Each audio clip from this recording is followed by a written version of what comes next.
Welcome everyone. Today we have another new episode on climate change, and I'm sure today's show will be very much constructive debate.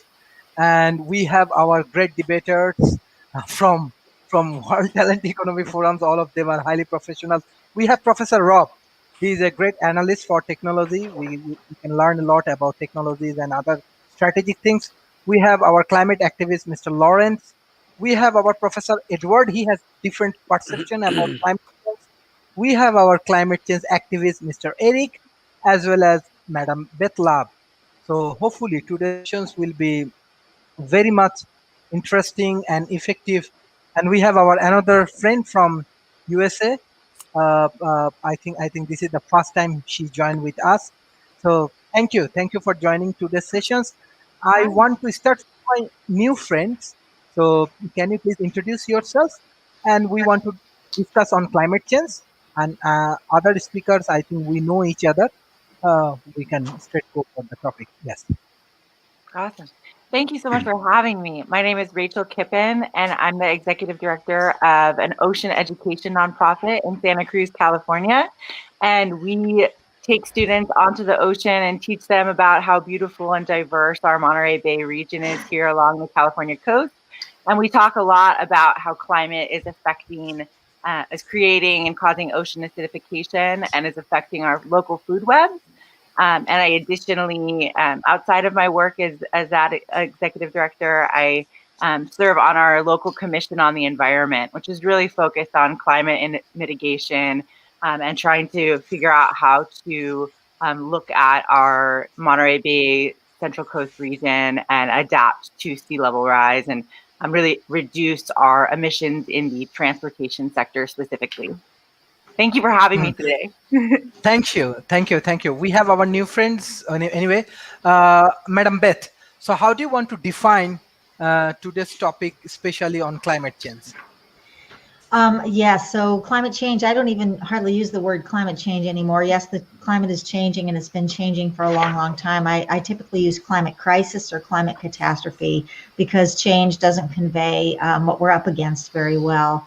And so the reality is that if we don't make major changes in how we live on this earth and how we use the earth and all of her resources, including the other more than human beings that we share the planet with, then we are not going to have an opportunity to effectively change the outcome so that we can keep living here, because we're facing a very short time frame before the earth becomes uninhabitable for the earth and for humans and many other animals.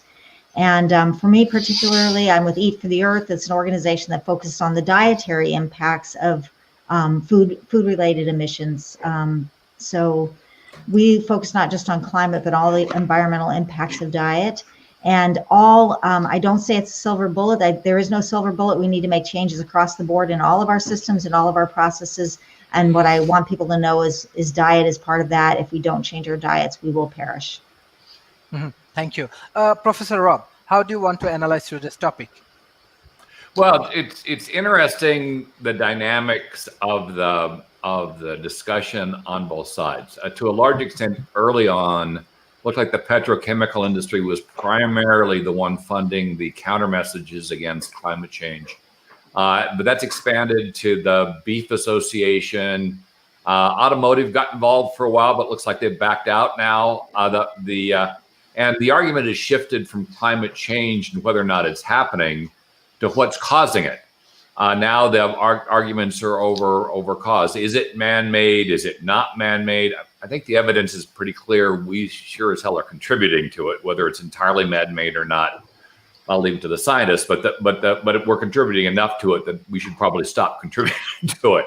But the difficulties we have is the various private interests are wedded to the status quo and aren't willing to change because their economics are tied to it. I actually think the right way to fight against climate change is to first find ways to make it profitable for these entities to shift to a more ecologically friendly environment. For instance, just this last year, we had the emergence of a synthetic fuel that was relatively clean. It could work with the existing ecosystem. It does not use petrochemical components.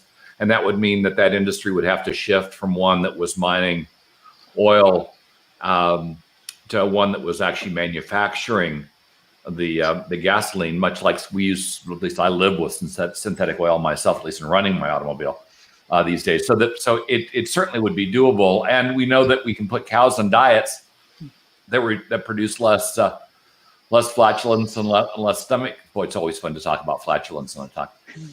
Especially this early in the morning. Produce less gases, and that the industry could survive. Though honestly, this whole idea of eating animals that are almost pet-like kind of annoys the hell out of me. But that's our race. And we're building artificial meat, which no animal is killed to produce.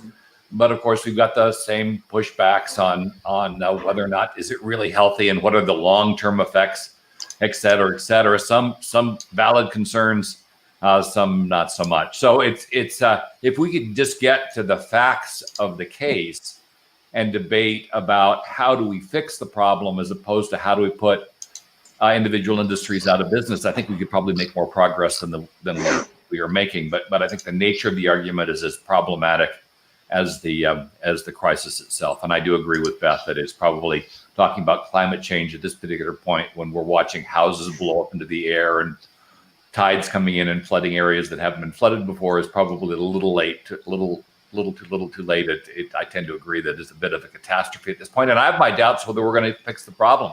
A lot of the discussion here now is kind of pounding on people like Elon Musk saying, well, you shouldn't be looking at Mars. You should be spending your money on the United States. Of course, I'm thinking, well, that probably didn't work well for the dinosaurs because we could still do all that wonderful stuff to save the economy. And one big asteroid we can't stop would suggest we might need another place to move to in case of a crisis. So I'm not sure that argument does me a lot of good either. So it's fascinating primarily because of the diversity of arguments and the diversity of opinion and the fact that we're moving all over the place in terms of what we're really even arguing about. Mhm. Thank you. Professor Edwards, I know that we have different opinions, but there are many climate change activists, and we want a constructive discussions and debate. And yes, like Professor Rob actually handle the other things like anything, like we do not want go to wrong because we want to create a good example for our audience. So yes, Yes. Professor Edwards. Well, I will create what I hope is a good example for our audience by saying that I do not believe that there is a climate crisis and that the data does not show a climate crisis. I agree. I don't use the term climate change because climate has been changing for billions of years. It's been going up and down and so forth. So you really have to talk about a series of questions. First of all, is the climate warming, and it's really global warming we're talking about? And the answer is yes, it's been warming, especially since the end of the so-called Little Ice Age 150, 200 years ago. By what rate is it warming? How good is the data that we have about the warming? What are the causes of the warming? How much of it is human? How much of it is natural processes? Because if you look at I post a lot of United Nations graphs to show that it's been going up and down for a certain number of years. And then questions about what are the downsides of it? What are the benefits of it? For example, increased CO2 in the atmosphere has caused the greening of the earth.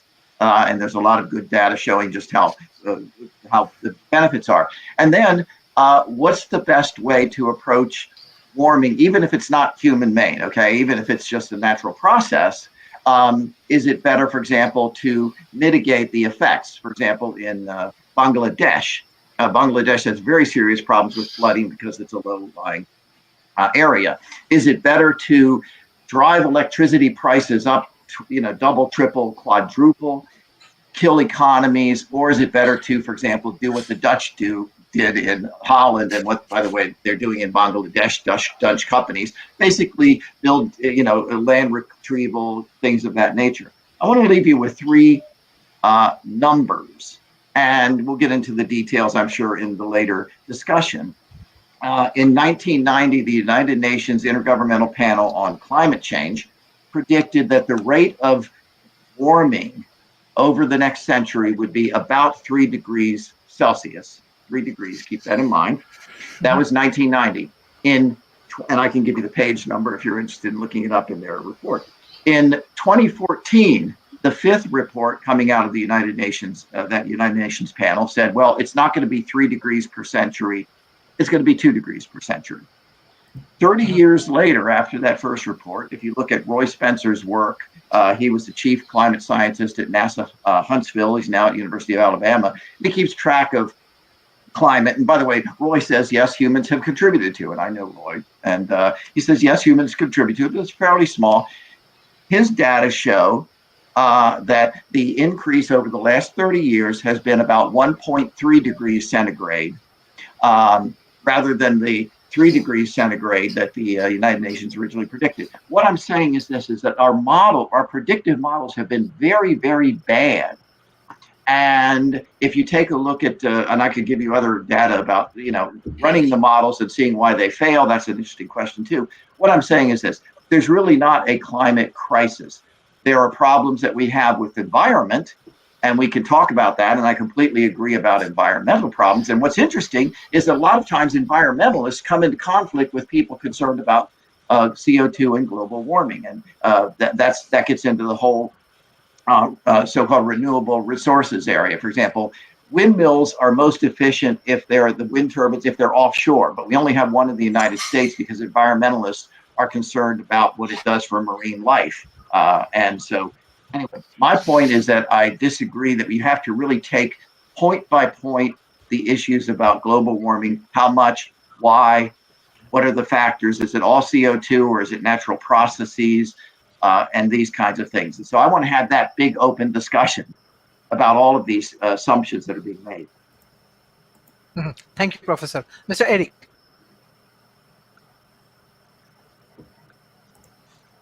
Oh, there we go. I had my mic muted.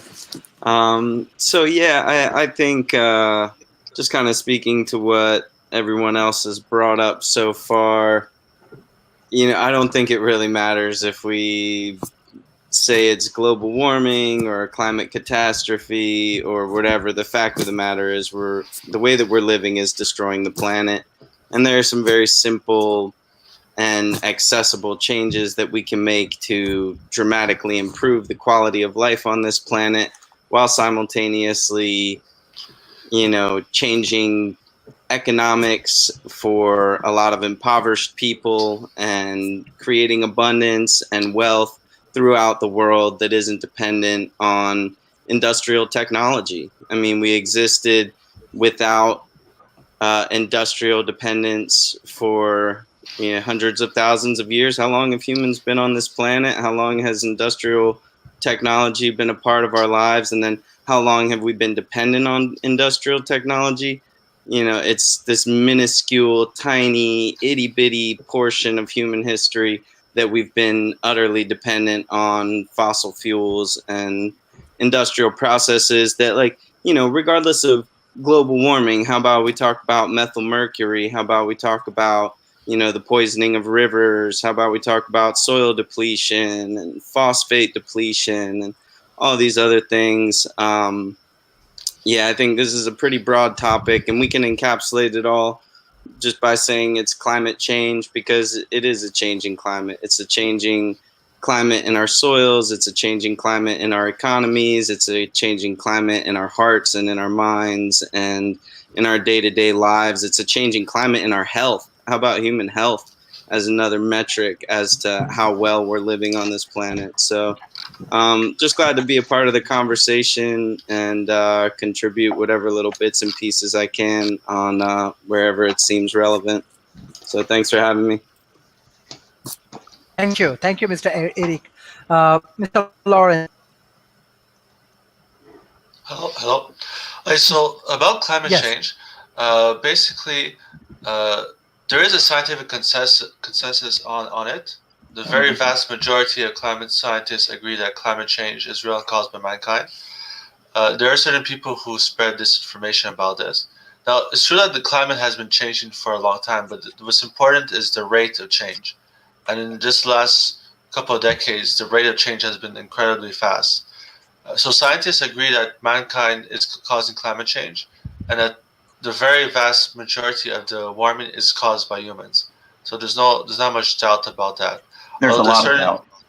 There's no, actually there isn't, but None. well, not in the global scientific community.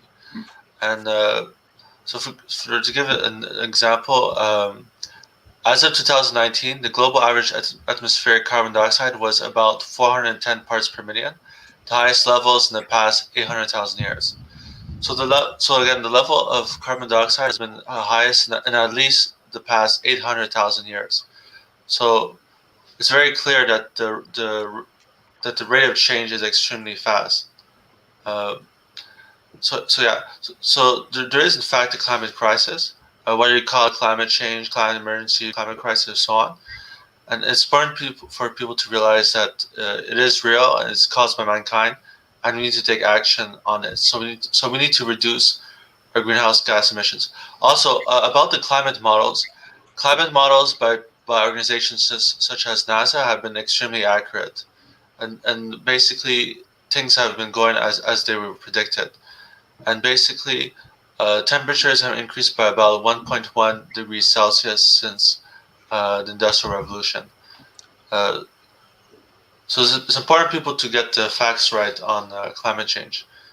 There's many good organizations. So there's a good website there's a good website from NASA. If you search NASA climate change, you'll find a good website on it. There's also an organization called Climate Reality, and there's also another website called Skeptical Science that gives a lot of good information about climate change. So it's important for people to get the facts straight. Thank you. Mm-hmm. Thank you. Mr. Alex.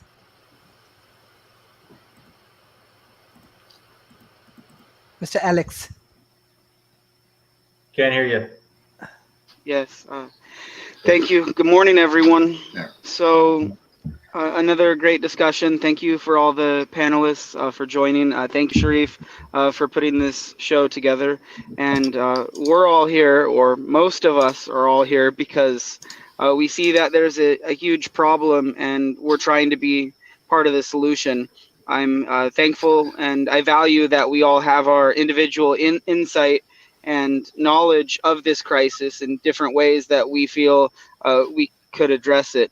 We've had a lot of these conversations, and every single time I'm just amazed at how big the problem is, and just the series of solutions, and how we have to go about it systematically, and just how much work there is to do. I mean, we're just doing so little so late as a society, and unfortunately the misinformation and the disinformation has really slowed us down. I mean, scientists said once we started seeing superstorms and climate related disasters, it would be too late to stop it. And here we are, we're seeing major superstorms, more cyclonic activity globally. We're seeing more floods, more fires, worse fires, heat waves, all of these horrible things that scientists predicted decades ago.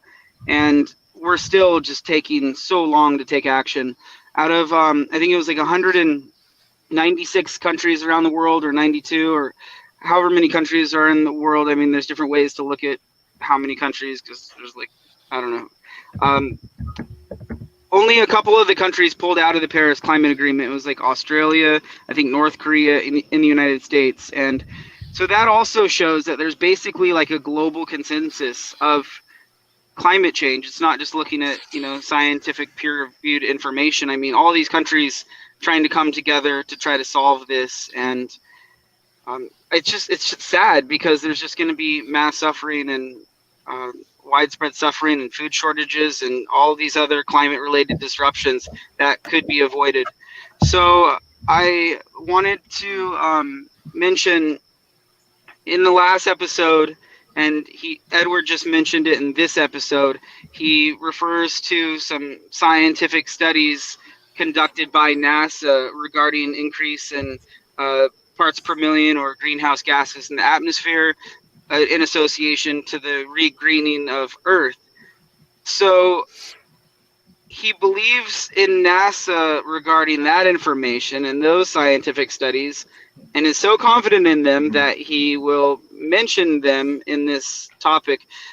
But then he doesn't trust NASA with climate change. So he trusts them with this stuff, but not with this. So that's something that he should think about. Data. I trust the data. I look at the data from any study, and then I'd say, okay, does it hold up or not? And we can talk about that a little bit. I've got the data right here. Yeah. So I guess people can believe in parts per million in the atmosphere, and we have all, you know, the core samples that shows that has been increasing over hundreds of thousands of years, as Laurent just mentioned. But you need everyone to believe that there's a correlation between greenhouse gases and increases in atmospheric temperatures, and then maybe more people would understand what's going on. But anyways, it's early. I really wish Paul Beckwith was on this conversation with us, because he's more of a climate scientist than I am. I've studied environmental issues, more broad, disaster relief, search and rescue, a lot of other climate-related issues. But Paul Beckwith definitely could have explained this a little bit better. I do want to mention, in case I forget later on in this show, Project Drawdown has so much good information regarding how we could lower our individual carbon footprints, our collective carbon footprints, what's more effective, what's least effective, and I think that's important. So as far, the last thing that I want to mention, as far as the predictions go, like, it was just mentioned, well, in 1990, the United Nations said we were going to be at this temperature. So over the last 2 decades, I've done a lot of disaster relief, search and rescue, incident command system logistics. I've covered 7 hurricanes. I've been through all kinds of major stuff. So what I've noticed, there's a correlation in between 3 things that I'm going to say. One is maybe Earth's temperature increases, because I think Al Gore has also criticized that the Arctic didn't melt by the year he predicted. There's also COVID and forest fires. So when we're looking at data and we're seeing projections and increases in the spread or the rate exponentially of a specific topic, so whether that's increase in parts per million in the atmosphere, increase in COVID cases, or the spread of a fire. So this is kind of hard to explain, but basically Ebola was killing people at like a 50% rate. So then people, after we solved that, they're like, oh, well, I thought it was going to kill, you know, hundreds of thousands of people or millions of people, and you were wrong. It's like, no, we stopped it. The same thing with forest fires. Whenever it's projected to burn a huge area, that's why we freak out and we start getting organized and we start addressing it. And then we solve it or we stop it, because we see that the fire is spreading exponentially, just like we're seeing COVID spread exponentially. And so people are criticizing, oh, I thought COVID was going to kill, you know, millions of people. But yeah, because we implemented all these things to stop it, just like we stopped forest fires from spreading exponentially, and just like we might have been slowly addressing climate change, and it's not as bad as it would have been from their 1990 predictions at the current rate that we were going in the 1990s, if that makes sense. Because when we make predictions, we're making predictions off that current rate of information in the 1990s, and in COVID in the beginning, in Ebola in the beginning, and forest fires. So but basically, like, data changes, information changes as you go along, and then you make new predictions based off that current information, not looking at the old data and information. But I hope that makes sense. That's all. Thank you. Thank you. Professor Dave. Well, I work with families, kids and parents in schools. And we skirt the issue because there's so many people whose minds have been not yet made up, let's put it that way, or who have listened to voices that have told them that there's no problem or that the problem is trivial. So when we talk to the kids, when we work with the kids, we look at everything that's changing around them and what we need to do in order to slow that change. And what's changing around them is, for them, the perceptible part is the critters, the animals, that there's less wild stuff. And when I used to walk across a field with knee-high grass anywhere in the United States, bugs would fly up everywhere. And that doesn't happen anymore. Now they're dead. And the reason they're dead is because of pesticides. And the reason they're dead is because of habitat loss. And the reason they're dead is because of herbicides. And whether you want to make it all about climate change or not, there are changes happening all around us that need to be dealt with. So with the kids, we don't stress global warming. We talk about the monarch butterfly and what's been happening with the monarch, that because its major food is milkweed and we use so many poisons that kill milkweed, the milkweed is dying because the monarchs have to have a place to live, and we're cutting down the forests and we're pulling out all the wild.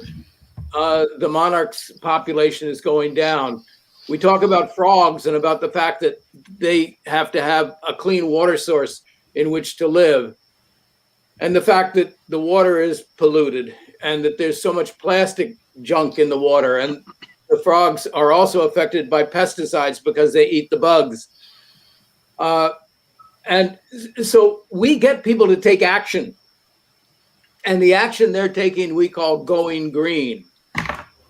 And going green also means shifting away from fossil fuels and going to solar or wind or another renewable energy.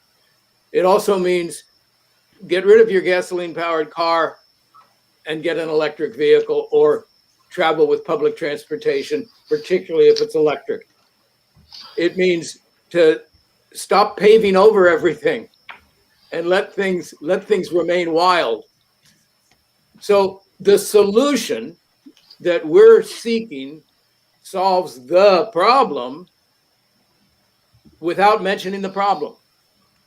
Now, I've got experience with this. I went to South Korea and Taiwan in the 1960s at the invitation of their governments.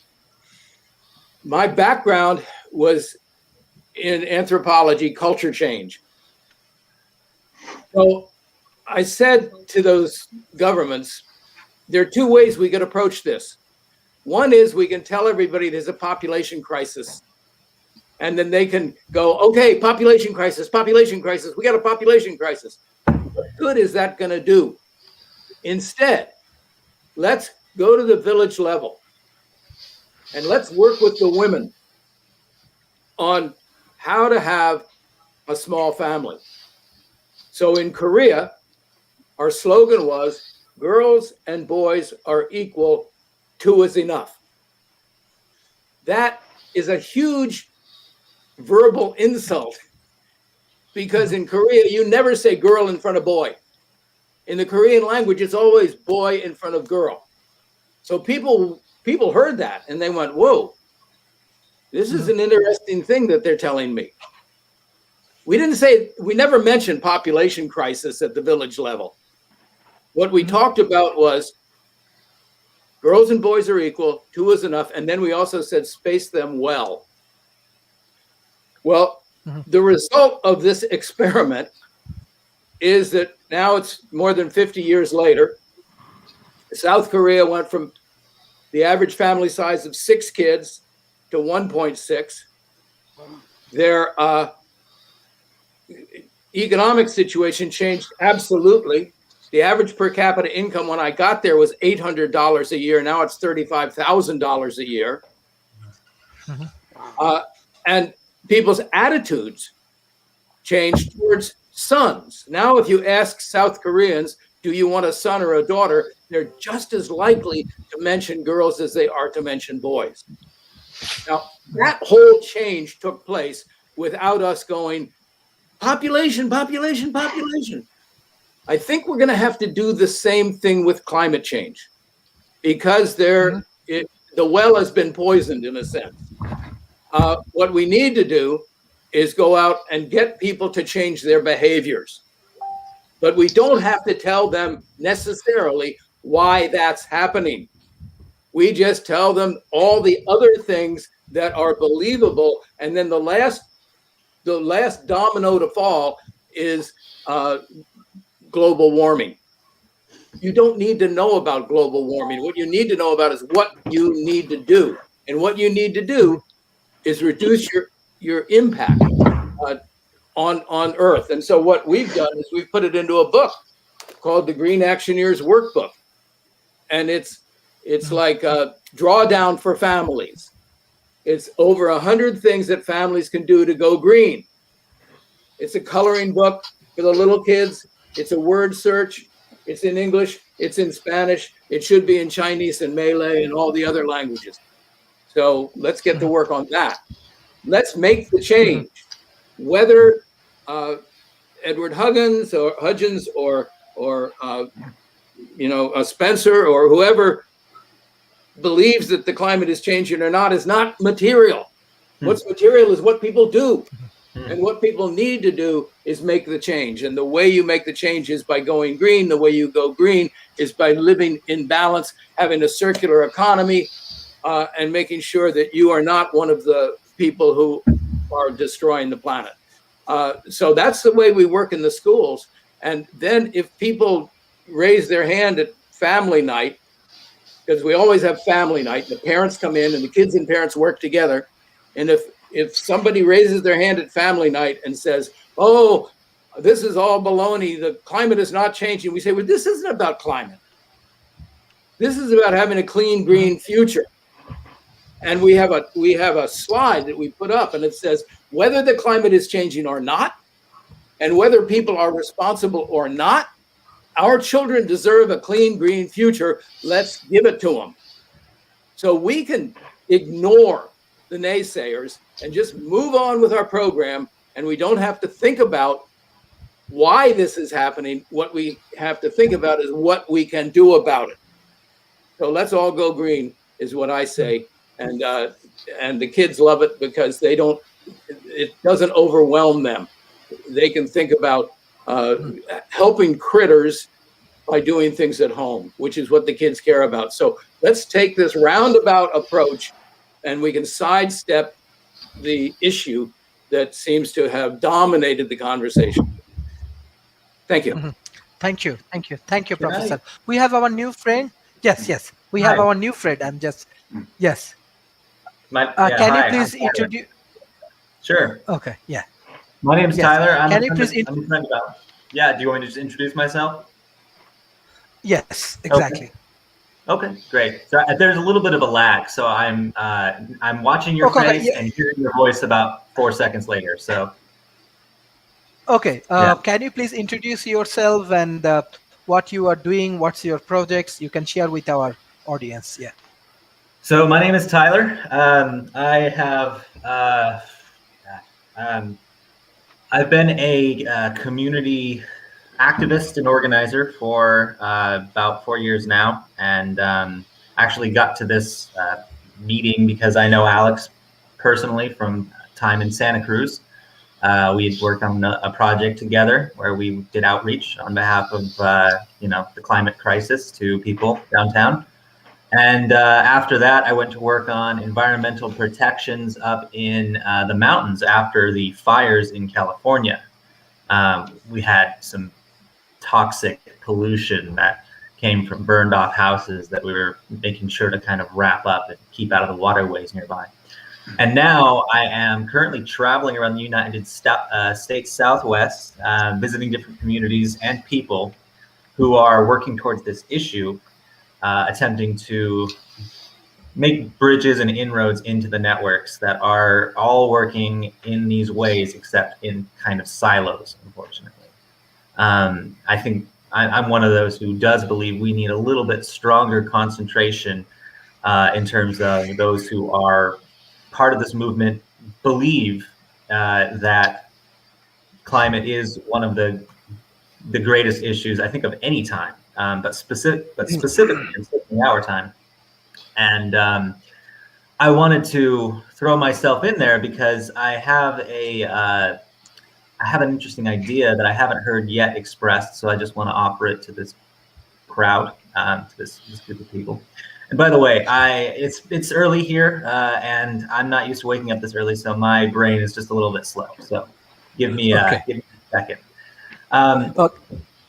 Yeah. Yes, please continue. Oh, okay, great. Okay.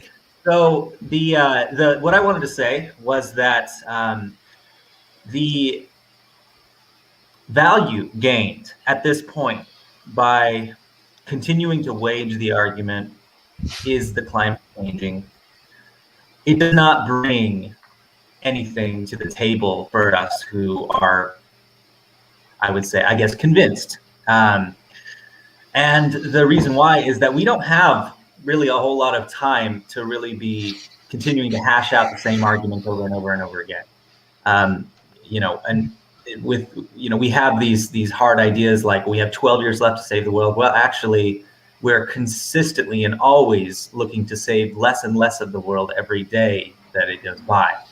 So I feel that at this point, continuing to still have that conversation is just not to our benefit, and it's not to the benefit of anybody we work for. And I don't believe that we really are in any doubt. Those of us who potentially, don't work for the Heartland Institute anyway. But we are continuously losing the planet around us. So I do feel that we do need to start looking kind of past the ideas that we need to kind of forge this large, vast consensus and work with what we have, because we do have a solid, real political block of people who are focused. And I do think that's increasingly necessary and important too, because Dave, I agree, and I understand where you're coming from, because with this, in this political atmosphere, you can't have the larger battle with people, because they can't always really grab all that's going on. So you can talk specifically about what does concern them most. That's a strategic mindset to take to this issue. But then again, there are those of us who do see this larger problem, and it's important that we all understand what that larger problem is too. So we don't necessarily just have to agree on this or this or this specific point, but can work together towards some larger goal. So yeah, I wanted to throw that in there, that it may not be worth having the argument anymore. And I'm almost convinced that it's not, because we're just way too far past that point. And those who are still doubters today, well, they'll be convinced when the world turns around and when it does continue to follow the path that it is. I do believe that there are some of us who have more than just a personal stake in whether or not the world survives. I think that we have sometimes an economic stake on whether or not a particular ideology survives. And, one way or the other, we're going to be proven right or proven wrong. But if we are right, then we've got the whole world at stake. And we all understand the fundamentals of climate science are sound, regardless of however much people like to point out about this or that little uncertainty in this or that model. If you believe in the greenhouse effect, you believe in climate change. So I'll end on that. I'll just say that let's remember what we're actually doing here, not trying to convince everybody, but trying to at least make a peaceful future for ourselves and our loved ones. Thank you. We have our some entrepreneurs. Even I want to give them some chance, and then I'm coming back to Professor Edwards and Professor Robs and all of the senior speakers for today. So, ma'am, actually, in the COVID-19 situation, we are observing many women actually affected economically. They lose their job. Even from their family, there are a lot of challenges, especially country like India or Bangladesh, Indonesia. We are observing many challenges right now. So climate change, some people, even in the COVID situation, in the beginning stage, many people say, okay, we do not believe in COVID. Now COVID comes and everybody in trouble around the world. So what the solutions you are thinking about for women, that how they can take different kind of entrepreneurial initiative, or they can contribute to climate change with their solution, because both of you are women and we have many women entrepreneurs from Asia Pacific, those who are observing today's show. I want to give some chance to Madam Beth first, then our other speaker. Yeah. Thank you so much, Sharif. Yes, I'd love to address your question and so much more, but I'll stick to your question. Yeah, I think women are, of course, in the world hit harder by whatever hardship there is in the world, whether it's poverty or disease or the climate crisis, because women are one of the marginalized classes, one of the classes that has less power in most places in the world. They're hit harder, but also in some ways women can be a huge part of the solution. In the book Drawdown, which by the way says that eating plant-rich diets is the I think it's the fourth most impactful thing people can do. It also gives a high priority to educating women and girls, because in the book Drawdown, they see women and girls in many ways as an important part of the solution to the climate crisis. And one of those is that educated women have less children. And I know that this is a subject that's very interesting and important to Alex.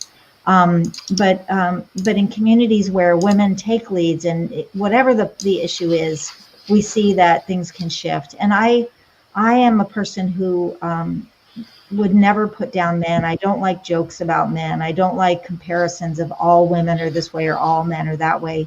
But in truth, in many places we've been enculturated in certain ways that give more priority to men and more power to men and less power and less value to women, and also to these values that we associate with masculinity and femininity. We tend to lift up what we conceive of as masculine values, and then repress within ourselves or those around us what we see as feminine values. But what's needed here is feminine values, whether they're in the form through the bodies of men or through the bodies of women. We need the values of stewardship and nurturing, because our home is in danger. Our home is in danger, and it's critical that we act. And we need to understand that we are not meant to be exploiters of this world. We are not meant to rape and pillage the natural world and all of the life on it. We are meant to be stewards of this world. I'm a minister, and you can look at pretty much any religious tradition in the world, and they say that we're supposed to steward this world, but somehow we've gotten it wrong. And so I disagree with some things that have been said earlier, particularly about making it profitable for corporations to do the right thing, because we really need to upend the paradigm. There are axioms that the paradigm we're living in rest on. There are these basic ideas. One of the ideas that is destroying the earth is that we're here to pursue happiness, and the best way to get happy is to get what I want for me and my family. And another paradigm that is, I think, equally wrong and dangerous and toxic and harming the earth is that it's a competitive world, not a cooperative world. And so, feminine values would bring cooperation. Feminine values would bring an understanding that I can't get my happiness by just taking care of me and mine. I need to take care of everybody. And so, yes, there are women that are suffering around the world, and I just want to send out encouragement and inspiration to them. I want all of us, whether we're in a man's body, a woman's body, or a non-gender binary body, whatever it is, however we express in the world, to nurture those qualities of stewardship. When we start to love the world, like if you go out, if you have a garden, if you go into the wilderness, if you see beautiful lakes and trees and forests, and you start creating a relationship, you hug a tree, like you will understand that there is life there that is worthy of protection, and that my life is interdependent with that life. White environmentalists like me used to be, charged all the time with like you care more about the tree or the panda bear or whatever it is than you do about the Black children living in poverty in the urban areas. No, they're interconnected. Like, I am inspired to do this work because I care about the children of the world, every child in the world, and certainly the ones that are the most marginalized. And I want them to have a habitable earth on which to live. And in the direction we're going, that is not very likely unless we radically change systems. And so just moving around things would be like moving around the Tinker Toys or something, just kind of trying to find a different, like feed cows seaweed or, find a different fuel or something. No, we need to upend the paradigm that has created capitalism, and that where the decisions in the world about what happens to the environment and the earth are made by the people who have the most money, how they're going to get more money. So we need to change the underlying paradigms. And I think women and anybody who wants to embrace feminine values have to be at the forefront of that. Like, let's be ferocious, like that mama bear who protects her cubs no matter what. Our cubs are this environment, all of it, all life, it's all interdependent. And we, those values of protection that come up in any caring mother when their child is threatened, that's who we need to be. Our mother is suffering, and she is our mother, and we are all dependent on her. So, there's my little bit, and I'll pause there. Mm-hmm. Thank you. We have our other speaker, Madam Rachel. So, how do you want to analyze the role of women in present challenging situation? Even you can relate with climate change as you are entrepreneurs. Yeah, thank you. Super important question. So I would echo a lot of what Beth said, and at the same time, really encourage folks to look at the work of Dr. Vandana Shiva. I believe that a lot of her philosophy and a lot of the way that she's looking at the global crises that we're in are coming from that more rematriation, right? We hear that term.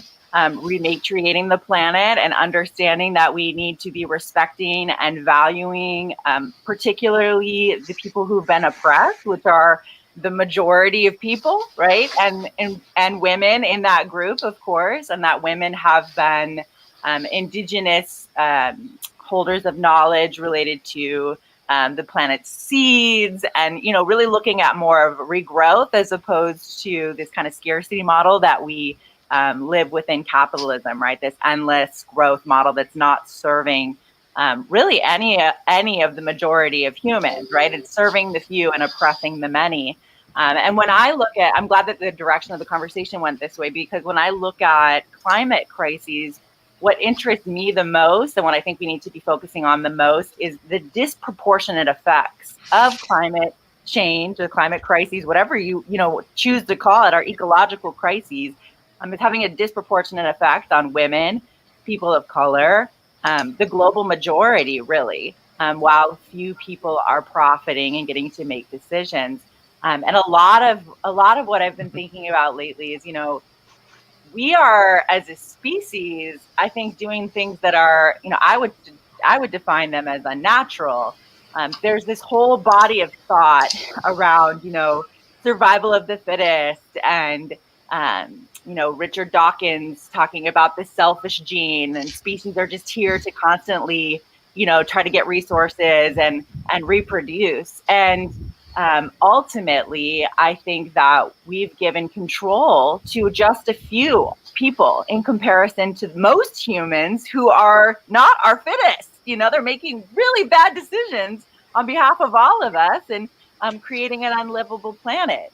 And women, as you mentioned, during COVID are, experiencing the brunt of another trauma that's been exacerbated by the climate crisis. So anything that we can do to uplift each other, especially those who have not been afforded privileges, work that we do on, advocating for women's education, as was mentioned in Project Drawdown, and working towards equal pay and working towards, having all of our rights and agency restored to us, is so crucial to the climate movement overall on a global scale. And, obviously I'm not a climate denier myself. I think the science is there. And I would speak to those who don't believe science. There are some who have good reason.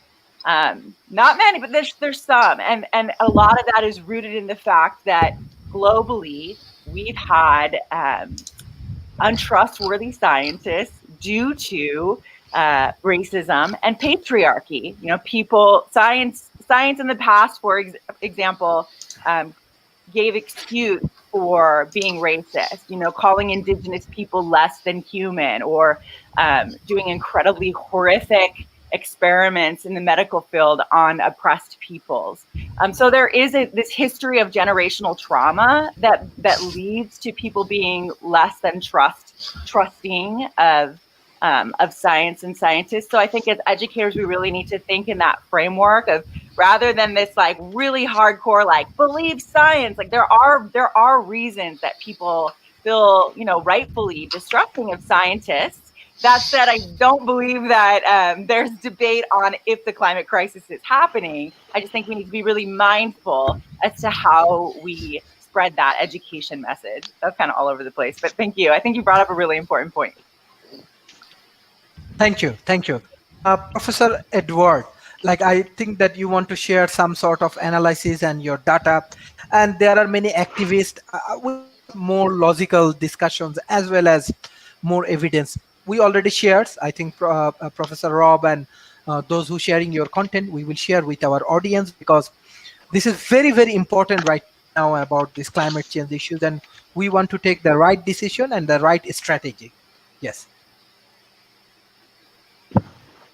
Can you unmute yourself? Professor Edward, can you? There we go. Okay, I'm unmuted now, I hope. Yeah. By the way, there are a number of women who I'm particularly fond of, and there are my two 10-year-old daughters, and so I like to show pictures of them. Anyway, I want to address especially your audience, which is in the Asia Pacific area. There are a couple of very important things to understand. First of all, there is a lot at stake. Your future, your prosperity is at stake. And the first thing to note is that a lot of what we've heard on this broadcast is simply either incorrect or out of context. I urge you not to just say, we all believe in climate change, global warming, whatever. I urge you to look at data. I always present data. For example, if you say, well, have there been more dry periods or wet periods over time? Here's the National Oceanic and Atmospheric Administration. I pulled this off their website going back to the late 1800s. I just look at it up right now. The data is not there. All scientists do not agree. The ones who don't agree often do not get audiences. That's part of the problem. Science is often politicized. What I'm telling the audience in the Asia Pacific area is you really have to not accept the orthodoxy. You really have to look at all the questions I raised originally. What is the extent of warming? There's been warming since the end of the Little Ice Age. To what extent is it? What are the good points? What are the bad points? Are there problems with mitigating it? For example, I've looked into so-called renewables, and what you find out is that renewables are causing real environmental crises in mining rare earth elements in China. There's a serious human crisis in Congo where they're mining cobalt, and then lithium in South America. What I'm saying to the Asian Pacific audience is this: the greatest thing in human history was the Industrial Revolution and economic liberty. It brought about incredible prosperity. The vast majority of people throughout human history have lived lives that were truly solitary, brutish, and short. If you take a look at what the Industrial Revolution and free markets have done, it has lifted more human beings out of poverty, created more economic opportunities, more prosperity than any other time. One of the things I did when I was at the Heritage Foundations, I came up with a concept of an index of economic freedom. And later when I left, my colleagues operationalized it. You can see that the countries that are doing the best, not only, by the way, economically, but even environmentally, are the most prosperous countries with the greatest amount of economic liberty. Economic liberty is about individuals. It's about unleashing the power of entrepreneurs, which, by the way, will create a cleaner environment if you want to look at environment. Once you reach about $6,000 per capita income, what you find is that economies and businesses use resources more efficiently, and so actual pollution problems are reduced. And again, you can take a look at the data on all of this. What I'm urging the Asian Pacific folks to do is to not accept the orthodoxy, to look into these issues, to look into whether the so-called cure is worse than the so-called disease. I'm talking about an open mind. By the way, I see a picture here of one of our representatives who is pushing the Green New Deal. And I've done analysis of this. And here, I'll give you another interesting fact here. I actually looked at how much land would be used if you got rid of all nuclear power in this country. Nuclear power, by the way, is very efficient, okay, and it's very safe. All nuclear power and all fossil fuels, how would you generate the 8 billion megawatt hours of energy that we need in this country? And I looked at a very efficient wind farm in Indiana, and I simply calculated how many of these turbines would you need to generate the energy for the United States alone. And the answer was you need wind farms that would take up the space of Arizona, Nevada, California, Oregon, and part of Washington State. Take a look at a map. I did the calculations myself. You can look at the calculations. Anybody in your audience in the Asia Pacific area who wants to contact me about this, I would be happy to show you that you have to look at these sorts of issues in detail. You can't just say, oh, things are bad or worse or whatever. I could go down how much cleaner the American environment is in terms of a whole lot of pollution that has been mitigated, I'm happy to say, over periods of time. For example, ozone concentrations have gone down 22% since 1990. Particulate matter, 40% decrease. Nitrogen dioxide concentrations down 50%. Carbon monoxide concentrations down 77%. Lead concentrations down 80%. Sulfur dioxide concentrations down 88%. I'm just giving you some numbers, and what I'm asking your audience to do in the Pacific region is understand your economic fate is at stake here. If you accept an orthodoxy without looking at the details, you guys are going to be in really big trouble. So feel free to contact me. I'll be happy to explain to you the real issues and help out in your thinking. Thank you. Professor Rob, you are actually sharing lot of, in private chat, lot of analysis, specifically strategy and technology we can use for our climate issues. So we'd love to learn more, like what type of technology we can utilize, we can use for our life to solve these climate change challenges, and what are perceptions, what we can do. Sure. I'd like to start, though, by going over some of the stuff some of the other speakers have talked about. The only thing that I'll agree with that Ed said was the fact that it does make it worthwhile to do your own research. One of the common comments that's circling in my area is critical thinking is a requirement to make good decisions. And so you do need to do your own research. Don't let anybody tell you whether there is a problem or not, or even how to fix the problem. Do your own research. Look up the facts, validate your sources. I've just posted a bunch of the scientific journals that point out that 97% of the folks do agree that we've got climate change, and they're pretty much agreeing what we need to do about it. But the thing is, a lot of the things we need to do are things we should be doing anyway. Stopping pollution, eliminating carcinogens, getting plastic out of the oceans and out of our food chain. These are all things that come with getting out of a petrochemical environment, economy. And the screwy thing is way back in the 1920s, there were papers written that talked about the fact that getting on a petrochemical economy was going to result in exactly what happened. But the petrochemical industry suppressed them because they'd become strong enough at that point to overcome the scientist's voice in the 1930s. And thus we have a problem. Now we're trying to undo what has been done, and it's going to be catastrophic. I agree with Beth in concept in terms of the ideal case would be to just change the entire world and change our economic structure. But the problem is, and what I'm paid a great deal to do, is come up with solutions that people can actually implement. and you don't take power away from people easily. I mean, if we're willing to advocate, world war or civil war, yeah, we could probably do that, though I think the odds are we'd make things worse as opposed to better.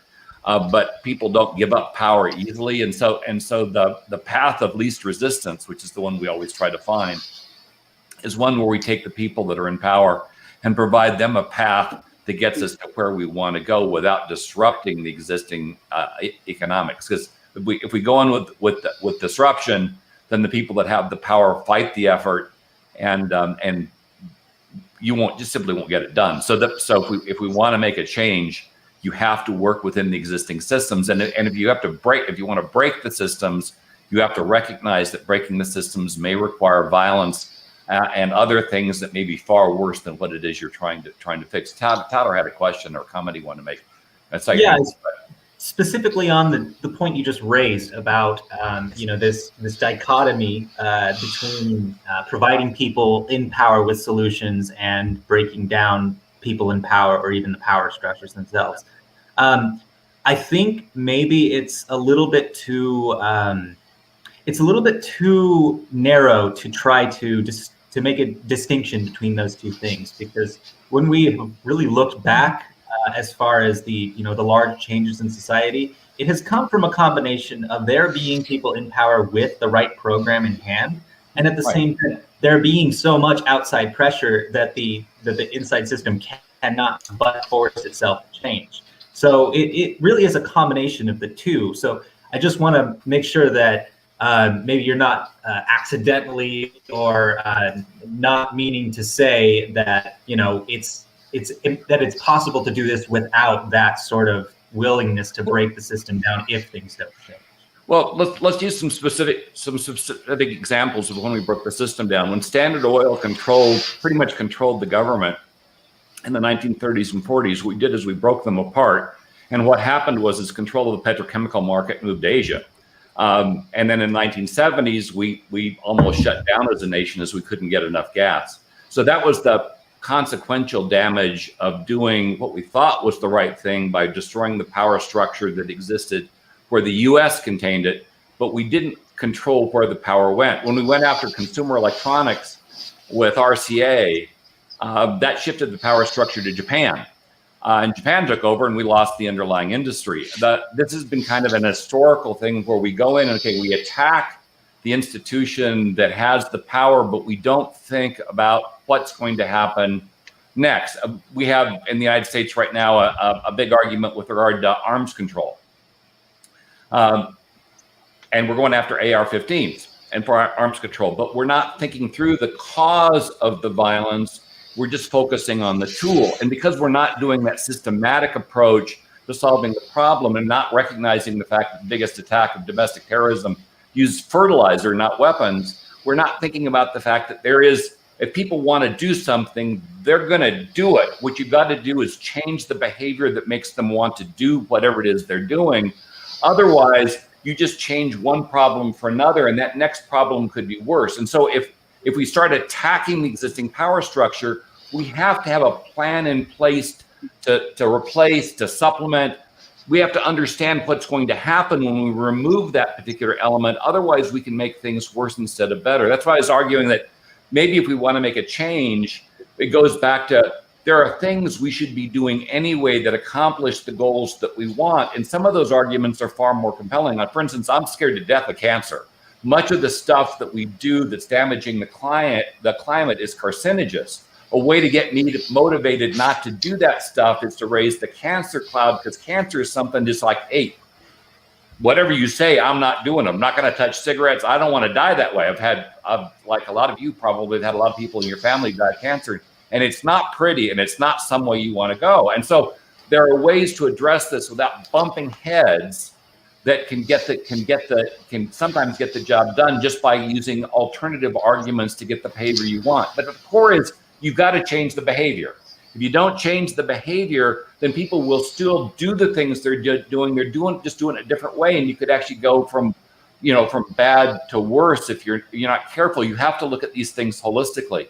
I guess finally, with regard to climate change, it's pretty clear to me that a lot of what we're talking about doing won't get the job done. I mean, it's way the hell too late to go after some of the underlying problems we've got and the damage that we've done with regard to the ecology and how much pollution we've put into the atmosphere. So maybe we need to start looking aggressively at ways to remove the pollution from the atmosphere. And we've got programs coming up to do that. We now have systems that can yank carbon dioxide out of the air. We have artificial fuels that are far cleaner that we can implement. So we can do things without massive disruption and destruction that can accomplish our goals without going and attacking the existing, at least not destroying the existing financial economics. And I just think it's much more likely we're going to get it done. And let's be clear, at the end of this, but the fundamental point, and I support Edward on this, is people have to look at these things critically. They have to form their own opinions, because when you have your own opinions and you form those opinions from fact as opposed to what people have simply told you, then you can argue compellingly from a position of strength. You're not just simply repeating the talking points of the various sides and politicians, which often becomes the problem here. We're just repeating what other people have told us, but we don't understand the fundamentals underneath what they've said. A lot of the people that are making these arguments, not on this panel, but globally, are making their arguments because they're either paid to make those arguments or because their economics are tied to taking a particular position. And one thing everybody should study up on is confirmation bias. We should continually challenge the positions that we're taking, because any of us can be wrong at any given time. If somebody comes up with something that's different, don't attack them just because it's different. Understand their position, because there could be things, even if their conclusion's wrong, some of the premises they bring up could be right, and they may cause us to think differently about how we're approaching the problem. So keep an open mind, recognize that anybody can be wrong, and challenge yourself from time to time to look at the other side and understand where they're coming from, and recognize that in some cases those folks may be paid. In some cases, though, they may be well-founded, and you need to understand those foundations. Rob, can I agree with you on something since No. we're agreeing with each other?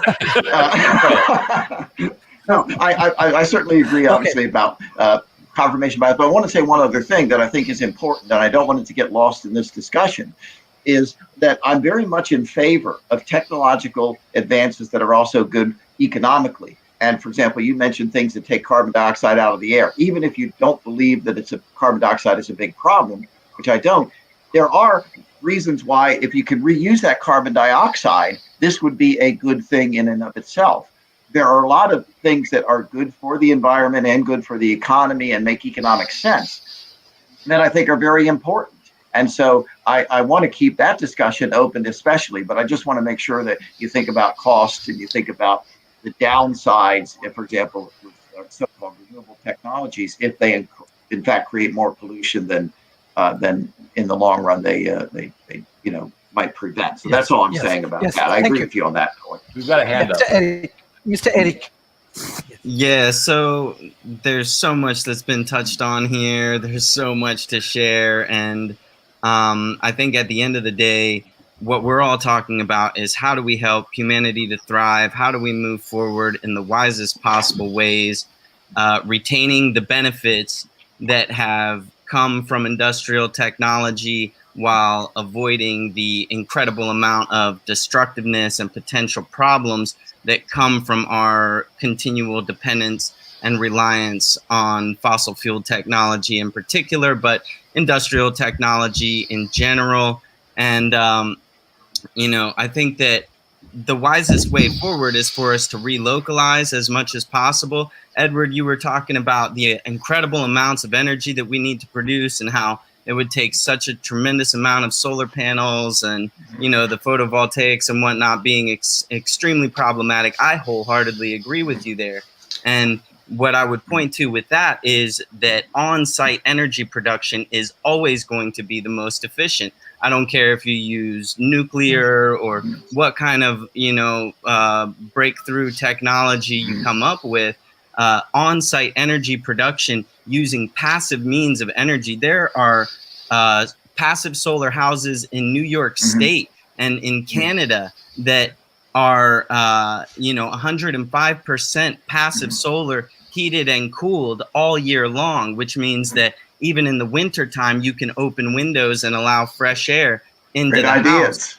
Yeah, these are great ideas. These are ideas that make sense no matter where you are, no matter what your perspective is, because when there's a grid down situation, which our grid is very precariously perched and hanging on by a thread or a wire, as it were, there's so many problems. I shared an EIA flow chart, and that flow chart demonstrates that we're losing something like 23 quadrillion BTUs of energy that we're producing. So that's, there are these huge losses in the transmission and the conversion of energy. So on-site makes the most sense.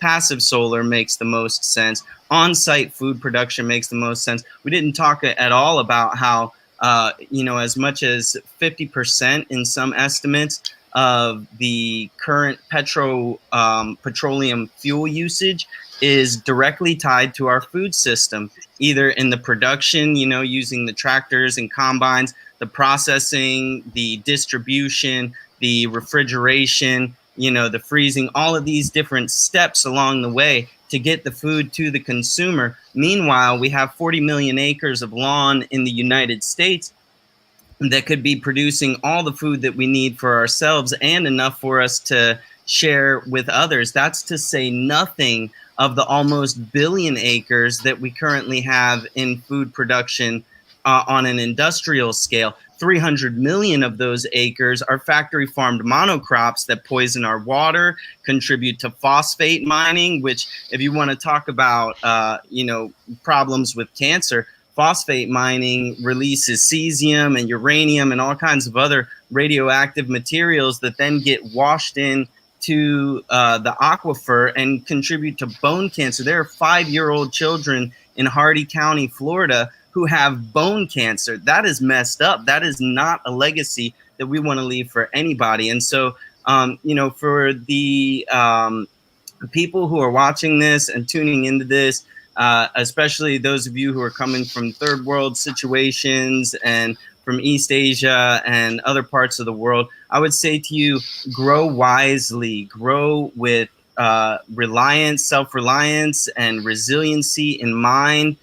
Keep in mind that by growing your food as close to home as possible, you eliminate a lot of these unnecessary energy expenditures, and you create wealth within your community that cannot be taken away from you. If you have a macadamia nut tree in your backyard or a coconut tree in your backyard, that is a very reliable food source. If you have a banana grove and cassava and chaya and all of these amazing tropical plants that grow in Southeast Asia growing in your own backyard, you can have food independence and a level of energy independence that most people here in the U.S., most intelligent people here in the U.S. would be envious of.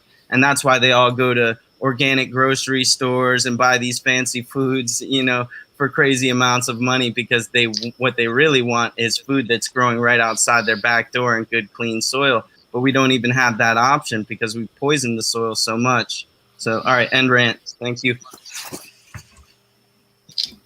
Thank you. Madam Beth, yeah. I just would love to tag on to that because, I so agree with what you're saying, Eric. And, what has been missing from this discussion for me so far is that there's tremendous potential in the food sector. And he was talking about growing food and how you want to have food independence, but it also growing, the way we grow food is also a huge part of how we've gotten in this mess, but a tremendous part of the solution. Because, what we haven't talked about is some of the discussion has been so much about whether climate change is really happening or not, or whether we're the cause of it, and things like that we haven't talked about much of the mechanics. But one of the things that, for those of us, the vast majority of us that believe that the climate is changing and that humans are the cause, we're looking at greenhouse gases that humans are emitting through our activities. And most of the discussion today has been on fossil fuels. And what we know about fossil fuels, about carbon dioxide that comes from the burning of fossil fuels, is that it goes into the atmosphere and it stays for a very, very long time. In fact, some of the carbon dioxide that I'm emitting from my gas-powered car today, if I drive today, which I won't, will still be around in 10,000 years. A small percentage of it will still be around in 10,000 years, and much of it will still be there in hundreds of years, and even 1,000 years. So, this solution that most of us think needs to happen quickly, the changes that most of us think need to happen quickly, even if we make those changes very quickly and just are addressing fossil fuels, then we're not going to make it. We're not going to be able to keep living here on this earth, because these fires that we're seeing, the floods, the hurricanes, the ice caps melting, the feedback loops from more dark surface areas, from the fires putting smoke into the atmosphere, and the black soot that's released with that, we're not going to see a signal in the atmosphere, a change fast enough to keep global warming within the temperatures set by the IPCC and the United Nations of 1.5 or 2 degrees centigrade in rise. We're just not going to do it if we're only focusing on fossil fuels, because they have too long of a life. The good news is that some of the emissions that we can reduce much more quickly, the shorter lived ones, are very powerful, very potent. Like you take a look at, methane. You take a look at methane. It is considered the second largest greenhouse gas, and that's by volume. But it's like, depending on how you do the calculations, it's at least 86%, 86 times as potent as carbon dioxide on a unit by unit basis, right? And methane, the number one source of methane is animals that are ruminant animals, cows, sheep, and goats and other ruminant animals.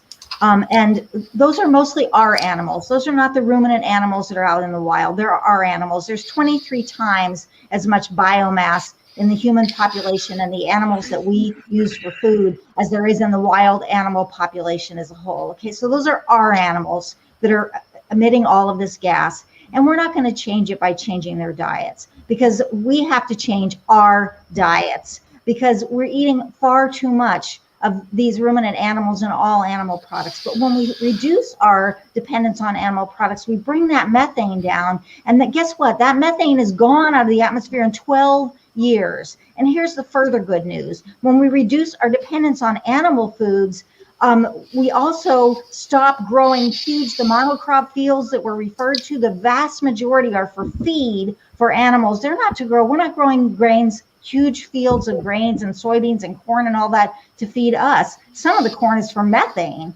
but and it's genetically modified to boot. But the vast majority of these grains and soybeans, the soybeans that are the Amazon forest is being cleared for, the beef that the Amazon forest is being cleared for, those soybeans from the Amazon, they're going to China to feed pigs, right? So if we reduce our dependence on animal products, we don't need these vast fields to grow all these products. And guess what? Nitrous oxide from those fields, from spraying nitrogen on those fields, nitrous oxide is 300 times as potent as carbon dioxide, but it goes out of the atmosphere in 100 years. It's all gone, 112 years. And then finally, there's another huge greenhouse gas associated with animal agriculture, and that's called black carbon or black soot. When you burn down a rainforest, you put this huge cloud of black soot into the atmosphere, and that's 4,000 times as warming as carbon dioxide, 4,000 times as warming, but it's gone in, a few days to a week. I live here in California. We had that black soot, we had that black carbon, throughout the summer, but it's gone now. Unlike carbon dioxide, which is still going to be here, it's gone. So we can't stop the forest fires right away, but we can stop taking down the rainforest through fires. In Australia, they take this huge equipment and they drag the trees down. And the other thing that I'll say is, not only do we get the benefit of not emitting these gases, but we also get the benefit of being able to use these lands, the carbon opportunity cost. Like, these lands can be converted back into forest. And forests, like, if you want to talk about machines to sequester carbon, if you want to talk about technologies to sequester carbon, to support us in getting out of this mess, like, let's rewild, let's reforest this world. And that is a solution that can get us out of this mess in a timely manner. I think that there are a number of people who are watching this who are in East Asia. And I lived in East Asia for many years. My wife is from a village in the Philippines. And her mom did not live a solitary, brutish, and short life. Her grandmother lived to be 104 and never left the village.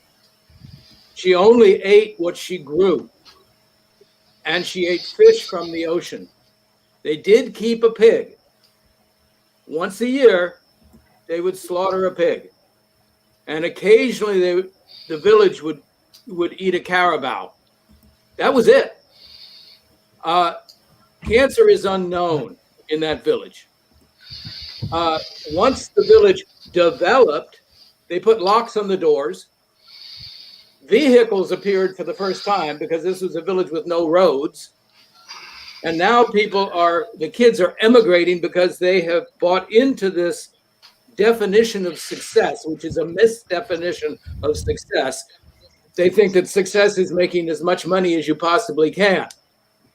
And I think that for the people who are watching this, who live in Asia, don't let the definition of success that has ruined the West be your definition of success. The definition of success is, can you live in harmony with nature? Can you leave for the next 7 generations a planet which is inhabitable? So if you've got decisions to make about your own livelihood and about your own future, make them with balance in mind.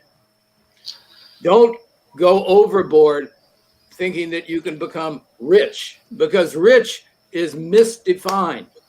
Rich is not how much money you can make. All you have to do is look at the photos in National Geographic or any other magazine of people who live in the poor world in a village. They're smiling. People who live in the rich world, they're frowning.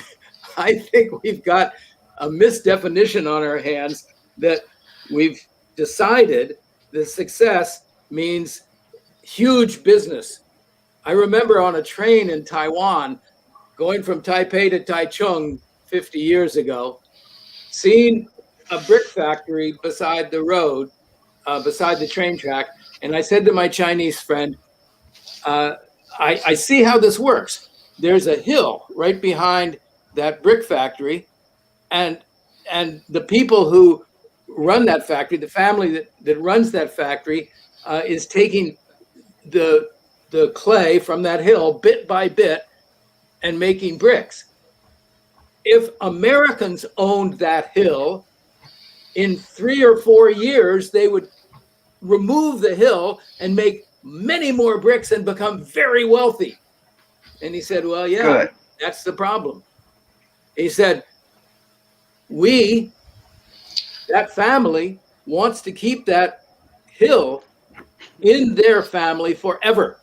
That's their hill. That's how they make their money. They will make that money forever out of that hill. And you, Americans, would come in and destroy the hill and destroy that livelihood. And then what happens to that family? And I think we have to keep that thought in mind, that you can't develop your way out of this problem. You have to devolve your way out of this problem. We have to get rid of these lawns everywhere and plant. Back to the cave. Food. We've got to make soil, and we have to stop cutting down and burning trees. It's got to stop. And so that's where the cause is. I mean, probably most of us have been arrested for something, and mostly it's protesting. I was there when we started at the White House in the Obama era, protesting against the Keystone XL pipeline. That damn pipeline is still at the point of discussion. So, yes, it's important to work at the top and get people to change at the top. But at the bottom, at the village level, at the household level, we have to change. It's not them, it's us. When you point your finger, 3 more fingers are pointing back at you. So if you're saying it's them, no, it's not. It's them plus us. In fact, 3 are pointing at me, only one's pointing away. So it's 3/4 me, 1/4 you. Until we get that in mind, we will still be blaming others for this problem. And this is not a problem to blame. This is a problem to share. Thanks. Back to the caves. Can I say something? Thank you, Sari. Yes. So, yeah, interesting take, Dave. I noticed that there tends to be another, I guess we'll call it a false dichotomy raised, in that we have to imagine that we are choosing between two alternatives. One being a green, natural, society where we still have most of the Earth's species, and we still kind of look out and see nature all around us. A kind of natural world that we can live in, that's habitable, that we can exist in. And the other, where we are prosperous, where we have all the material benefits, where we have modern medicine, we have modern food systems, and the things that often come along with what people who are really believers in free markets would call maybe development. I want to suggest that we probably shouldn't be talking in those terms, because they're not true. When we have a good, solid natural environment, we have the natural resources that undergird every single economy out there, we have the capacity to be more prosperous. And if we continue to use and destroy all of those natural resources that we're supposed to have, that we have our economy to actually make into material goods, into food, into the necessities of life, we destroy our own capacity to be prosperous and to be wealthy. So I will say that it's probably, in my view, it's not that productive to be talking about, the idea that we need to get away from our own material existence. We need to save what we can of the planet for our material existence. It is important. It's just that we're not going to get there through free markets, through the same ideology that has been destroying the very basis of our economy for the last 60 or 70 years. Pretty much, 60 or 70 is an arbitrary number of when it really started to shoot through the roof. But since the Industrial Revolution, we have been eating away at that very foundation. So let's just keep that in mind, that we're not actually anti-economy here. We are pro-economy. We just understand that the economy is simply, as a friend of ours, Alex, and I think Beth, Joe Jordan, I think he said the economy is a wholly owned subsidiary of the environment. You can't have an economy without the natural resources to actually make things. So let's just, let's keep that in mind, so that way we don't keep volunteering or just throwing away the point on this particular side of it. Thanks. Thank you, Ms. Alex. Yes, Alex and Laurent, I think you can share both of your views. Okay, thank you. So I have so many notes here, and loved what we're learning from each other in this conversation. So one thing that I want to start with is Beth did mention some of the systems that are collapsing, and there are a lot of systems collapsing right now.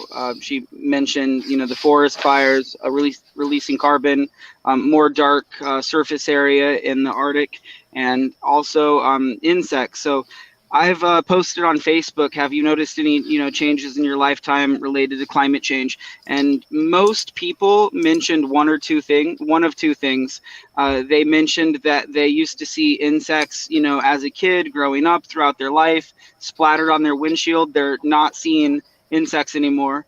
And a lot of us on this discussion have probably seen some of the news articles and the stories related to the insect apocalypse and how they're down just an incredible amount. And I remember in the Facebook post, a lot of people were also referring to all the snow that they no longer saw, how they used to see snow in different regions. And so we are in the sixth mass extinction. I mean, with all these systems collapsing, with the rate of insect decline, species decline, and the human population increasing. I mean, we're just clearly extracting Earth's resources beyond their ability to recharge. We're extracting, water from the ground beyond its ability, and cutting down forests and everything. So, I try to cover some of these things in different subjects and categories as an activist. And what I've realized is if you talk to people about, please don't litter, and you get mad at them, you point it out to them, they get upset. You say, something about the big truck that they're driving, how they're idling or steamrolling or whatever that's calling, they get upset. Beth's experienced, her frustration trying to talk to, convince or persuade people to become vegan and all the benefits and how it helps people, animals, and the environment. And people get upset, they get defensive, food waste. So I try to use these examples to show that people get offended or upset about everything. Before I mentioned that, in my opinion, the human population is clearly a problem, and there's just too many people on this planet to sustain life on Earth. We're consuming resources beyond their ability to recharge. We're dumping, pollution in the rivers and the waterways, the ocean. We're releasing too much CO2. Now, whenever I say population is a problem, people are always defensive and they say, "Oh well, there's enough resources and this and this and this." But I heard that word mentioned earlier today, disproportionate. So we are out of just things aren't balanced. There are the wealthy elite that have all these additional houses and cars and yachts, living outside of their means. And then we have people that have a smaller individual carbon footprint, in countries throughout Asia and Africa. So whenever I talk about human population, it's not just about the education of women, educating women about birth control or safe sex and all of that stuff in developing countries. I mean, we need to do that in America. Our carbon footprint of the people here in America is ridiculous. And America is not even the worst country. I don't know if it's Dubai, but there's one of those other countries that their carbon emissions and individual carbon footprint is huge. So that's just another thing that I wanted to talk about. So the Green New Deal was talking about weatherizing homes and going through and making them more sustainable. I know that Eric mentioned that, and that was part of the Green New Deal and the Paris Climate Agreement. They probably would have incorporated some of those things. Eric also mentioned wasting food. And whenever we waste food, we waste energy. Eric was talking about all the carbon footprint of food, the growing it, transporting it, shipping it, all of this. So anytime we waste food, we're wasting energy. And it's also frustrating for me living in the United States, seeing, some of my friends in these restaurants waste all this food when people are starving around the world, and personally knowing the environmental impact of food. So I try really, really, really hard never to waste food. And if I do, I will either feed it to my chickens or compost it. So I have two other good options to help with that. So also earlier in the conversation, Edward mentioned, or someone in this conversation, capturing CO2 emissions, and we've been doing that. I actually didn't believe this when I came across this at first, and I continued to do a lot of research. Where we get this, the carbon dioxide from our soda or whatever, is actually from the the smokestacks or whatever. It's crazy. So we're capturing CO2 from smokestacks, not just for soda, but I actually live close to Silicon Valley. I contacted this company that was capturing CO2 from the smokestacks, and they were creating some sort of protein that they were making an animal feed. And it was a potential solution. It's not addressing the root of the problem, but it was a solution. And recently, I saw a video that they're starting to do that with meat now, with meat that's edible for human consumption. So that's interesting that we're working on that. So we're working on so many different solutions around the world, and then this is part of our global transition towards sustainability. Like, we're not going to be able to stop this. It's going to continue to happen. We're getting pushback, but it can't be stopped. I mean, it's a huge movement, and it's going to continue to take off exponentially around the world. So Edward did mention the mines for the solar and the wind and all of those things. So unfortunately, that is taking one step back to take two steps forward. Having this conversation, the electricity to run my phone, is taking one step back to take two steps forward. If I went and planted a tree, if I planted 1,000 trees, that's taking one step back to take two steps forward. That's what we're doing. That's what we do as environmentalists. That's what we do as activists. That's what we do to get our message across. And we have to take a lot of steps back and take a lot of steps forward.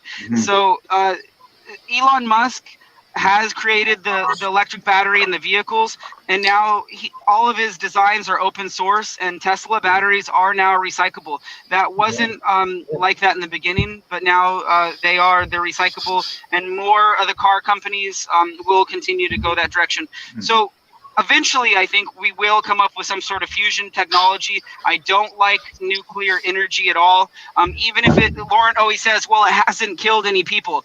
What if you gave out like 1 million guns and the first day they didn't kill anyone? They're eventually going to kill people. All this nuclear waste and radiation that's everywhere is eventually going to continue to seep into the groundwater, continue to leak, continue to cause problems. So I'm anti-nuclear, but I do hope that we create some sort of sustainable fuel energy source, such as fusion. And we have taken a lot of these steps back as far as, wind and solar, and maybe figuring out that, hydro is not the best option. And we're dependent on the hydrological cycle, but eventually I think we're going to continue. I mean, we're all just trying to figure out these solutions, and there's a lot of them. Some of them work better than others. And talking about this is Thank you. It's one of the best things that we can do. These conversations. Thank you. Thank you. Yes. Yeah. Professor Edward, Yeah, I have to leave in a few minutes here, so I'll just say a few things and then let the rest make a comment here. Lawrence, I'm coming to you. Yeah. Okay. Yeah, just very quickly. I would urge everybody, and again, here's where Rob and I actually agree here for a change. I would like everybody to look at just how well the earth is doing and people are doing because of the free market revolution. I would urge you to read Steven Pinker's book, Enlightenment Now. Now, by the way, I disagree with Mr. Pinker on global warming issues, but you can get the easy documentation about, for example, in 1970, 60% of the world were living in abject poverty. Today, it's under 10%, and the world's population has gone from 3.5 billion to over 7.5 billion. If you look at crop production, you see how well it's doing. Since you mentioned carbon dioxide in this country, carbon dioxide in the atmosphere has gone down in the year 2000 from 5.9 gigatons to 5 gigatons because of hydraulic fracking and because of the use of natural gas. Things are getting much, much, much better across the board. Take a look at the numbers in Pinker's book. But the final thing I want to urge you, the audience, the Asian Pacific audience, is your fate is indeed at hand. If you want to go back and live in the caves, that's not good. I want individuals to have choice. I believe that, yes, you want to do it clean. I want to have a clean environment too. But I'm urging you to look first and foremost at human choice, human achievement. I am saying that if you in the Asian Pacific are listening to me right now, if you go the route that we've heard from a lot of this discussion, you are not going to progress. Your people are going to continue to wallow in poverty. If you think wallowing in poverty is a good thing, this is a good route to it. Environment and economy are not mutually exclusive. To this, I agree with Lauren on, okay? But you have to look at the data. You have to look at the specifics. You can't just look at a sort of, anecdotal information. So I hope that anyone who's interested, feel free to contact me and your audience. And this has been a very productive discussion. And so I'm sure you guys will make some interesting comments in a few minutes. So thank you very much. Okay. Thank you. Laura. Yes. Thank you, Edward. So I want to first respond to Alex, what he said. Okay, so basically, I never said that nuclear kills no one. It's just that, like for instance, there was a documentary about Bill Gates called They Called Him Bill Gates, which is on Netflix. And basically, the director of that documentary said that basically, if you look at the worst case scenario for nuclear reactors, the worst case scenario says that in the whole history, only a few thousand people were killed by nuclear power. But coal kills 800,000 people each year. So nuclear energy is just a few thousand in the worst case scenario, like nuclear reactors. And coal power is 800,000 people killed every single year. So there's a huge difference between the two. So nuclear power is not perfect, but I think we should definitely consider nuclear power, because especially new forms of nuclear power. Okay, now to respond to Edward, because there's a lot of stuff. So basically, I want to start off by saying, Edward is associated with both the Heritage Foundation and the Heartland Institute. Both organizations are known for spreading denial about climate change, and that's like kind of their main thing, basically. That's pretty much why they exist. And also, it's important to note that they get a lot of money from the fossil fuel industry. Now, in addition, if you look at the Heartland Institute, basically the Heartland Institute, not only did they spread denial about climate change, but the Heartland Institute beforehand spread denial about cigarettes. What's the connection between cigarettes and climate change? Well, there's a scientific consensus that cigarettes cause cancer and other health problems. There's a scientific consensus that climate change is real and caused by mankind and will affect the lives of millions of people. I think basically what we need to think about is what's more important. Like if you look at the tobacco industry, what's more important? The millions of lives that were lost to lung cancer, or the millions of dollars going into the Heartland Institute? What's more important? I think the lives of millions of people are more important than millions of dollars from the from the tobacco industry. This is for the issue of cigarettes. Now, when you look at climate change, what's more important?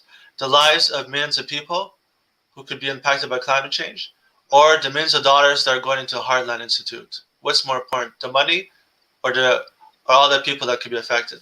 Now, just to say, climate change, according to many reports, could cause over 1 billion refugees by the year 2070. And if you look at all the impacts of climate change, whether it's hurricanes, wildfires, heat waves, desertification, shortages of food, if you look at the spread of many tropical diseases, if you look at the wars over natural resources that could happen, if you look at all the effects of climate change, it's very clear that it could affect millions of lives. And in terms of climate refugees, it could affect over 1 billion lives by the year 2070. So again, what's more important? The lives of all these people, or the very nice money that's going into the Heartland Institute by the Koch brothers, by the Koch industry, and by all these other fossil fuel industries? So I think it's a moral issue. It's not just a political issue. It's a moral issue. Like, what's more important?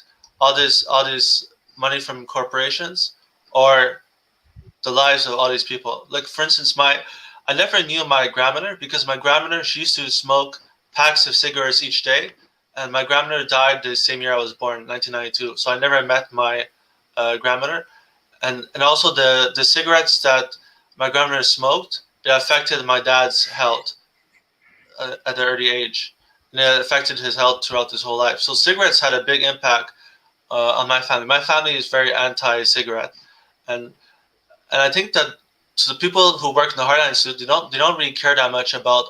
I think there's over 100 million people who died from cigarettes in this entirety. But people from the Heartland Institute don't really care about this. They care more about the money and also their political beliefs. So usually people in the Heartland Institute or Heritage Foundation, or even other groups like the Marshall Institute, they either do what they do because of the money they get, or they do it because of a personal belief that they're against big government. So people in the Heartland Institute, for instance, they believe that we need to have smaller government, which means smaller regulations. So they're against pretty much every type of regulations, which includes environmental regulations. And I think that, especially in the United States, people made climate change a political issue, when in reality it's a moral issue. And basically, I think people should think about all the lives that could be affected by climate change. So I think people need to keep that in the front of their mind, that this is a very important issue.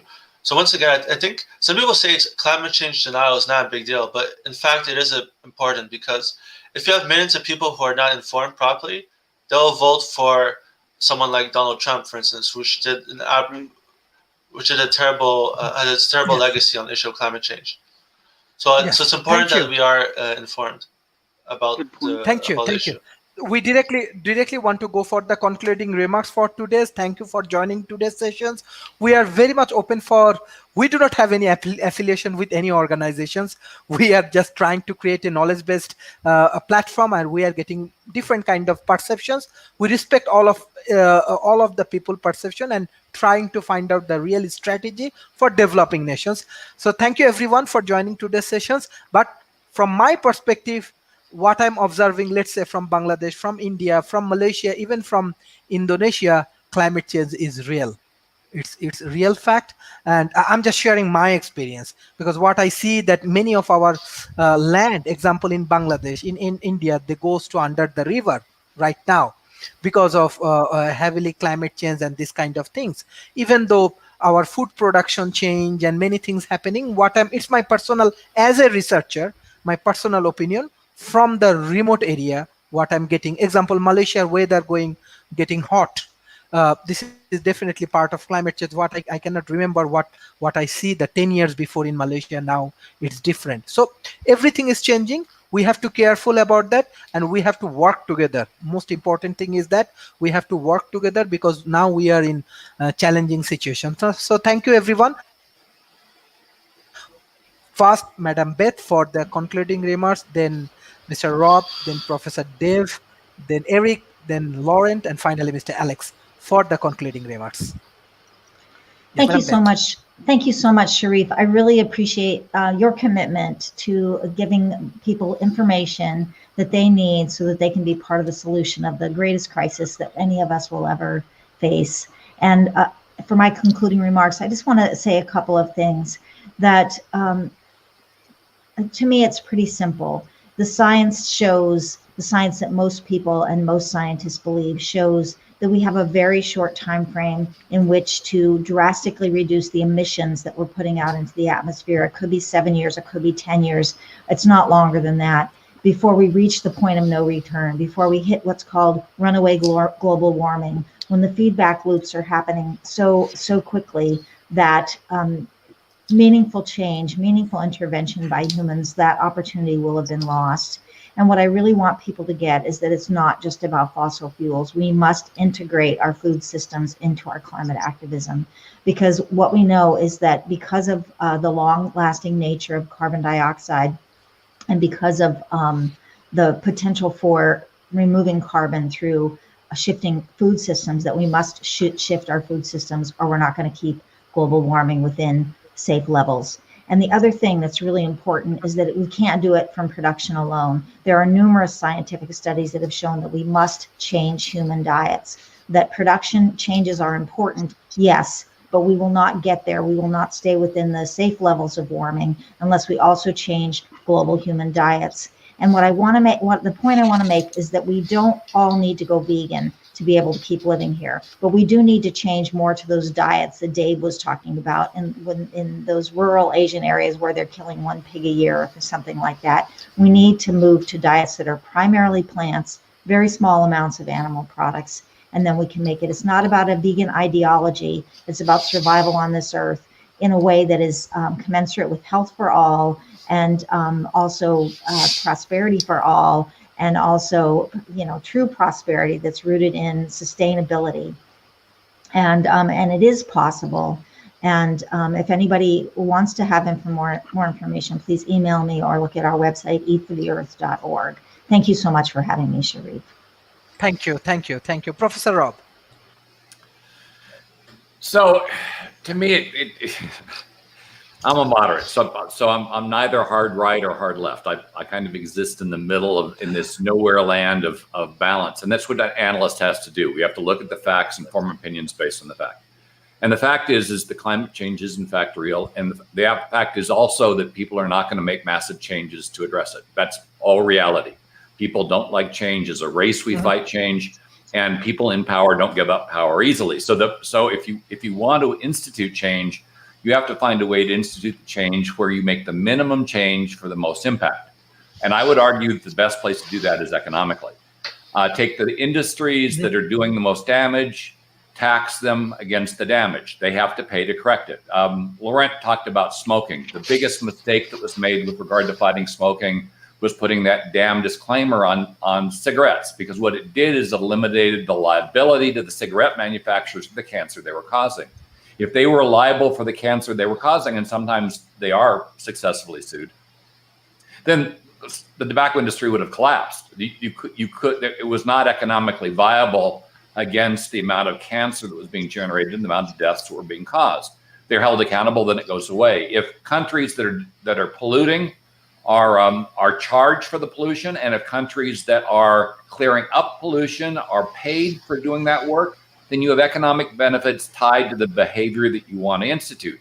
And you can do that.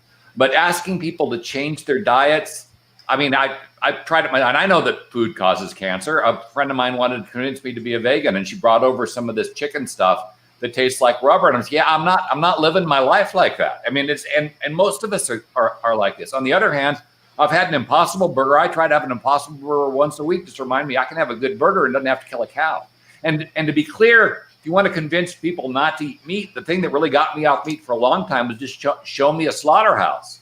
After I see a slaughterhouse, I'm off meat for at least a month. I mean, I'm just disgusted. So you go to whatever it is that causes the person to look at the world differently and change their behavior in the way that you want it to change, but you have to focus on the behavior.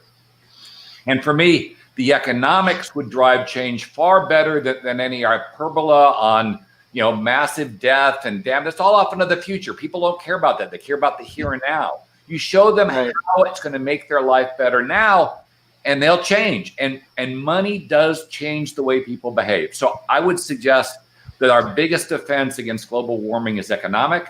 And if people paid for the damage they did and were compensated for the good they did, we'd have a better world. Well said. Thank you. Thank you, Professor Dev. Well, thank you very much for having me, Sharif. I just want to put in my final plug for the Green Actioneers workbook.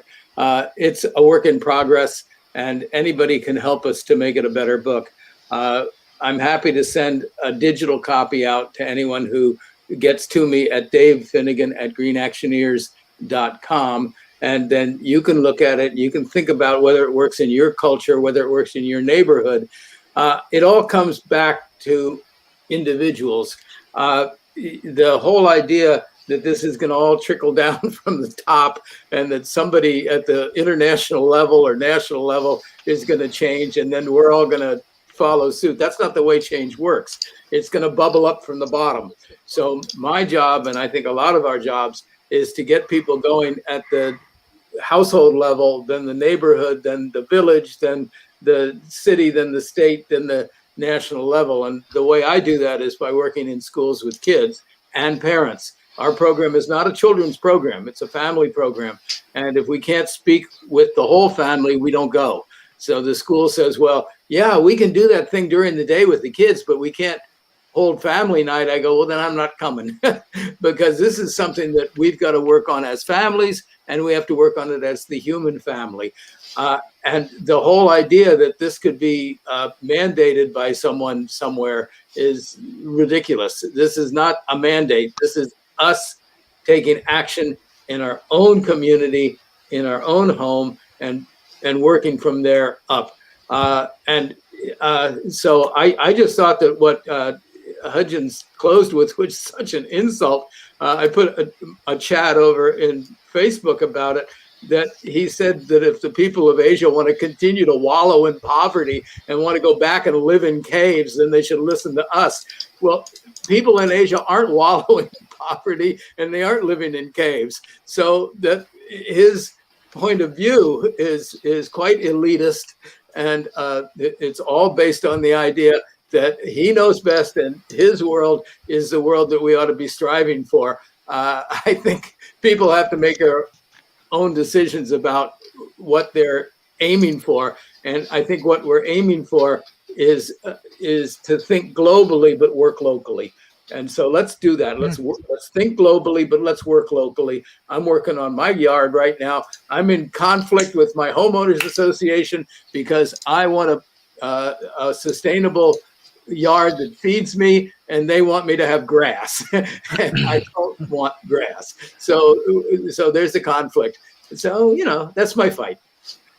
Thanks a lot. I'm Dave Finnegan. The book is Green Actioneers, and love what you're doing, Sharif, and peace to everybody. Thank you. Thank you. Mr. Eric. So yeah, Ed is got some very interesting perspectives and definitely very off base on a number of different points. But rather than focusing on enumerating the endless ways in which his idiocy rubbed me the wrong way and was just flat out fallacious, I'll say that I echo both Rob and Dave's sentiments that we need to work from the top down. We need to work from the bottom up. I think, on the level of getting this world lit up about changing the way that we live, we need to be burning the candle at both ends. And so one of my mottos is each one teach 10. I feel like if each one of us can activate 10 new people to get into, some sort of sustainable enterprise, whether that be composting or building a garden or getting solar panels going on. And, hi, give me just a second, baby girl. I'm doing a meeting here.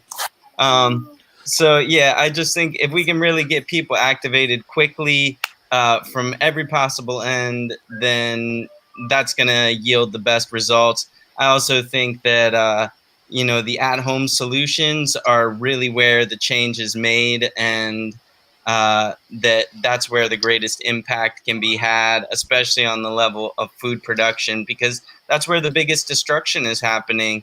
And the more that we can get off of industrialized technologies, Jeff Lawton has a great saying, and anybody who's never heard of Jeff Lawton, he's one of the foremost permaculture thinkers of our time. He's one of Bill Mollison and Dave Holmgren's first students, based out of Australia. He's done some incredible work. If you look in the Facebook feed, I added some links to some of his videos on YouTube. You can follow those links back to his pages and such. But he has a great quote that he says, all of the world's problems can be solved in a garden. And I wholeheartedly agree. Not that the garden is the end of the solutions, but it's the beginning of changing the way that we think about things. And it serves as the most potent reminder that our lives are completely dependent on plants. From the moment that the umbilical cord is cut and we take in our first breath to the leather bag of compost that we leave behind when this body is useless, our lives are completely dependent on plants. So for the people in India and Southeast Asia who might be enchanted by this rhetoric of like, oh, industry will give you luxury and it'll give you abundance. It won't. It will take all of your resources. It will destroy all of your soil. It will ruin your air. It will ruin your water. And then you won't have food to eat. You won't have water to drink. You won't have soil to grow in.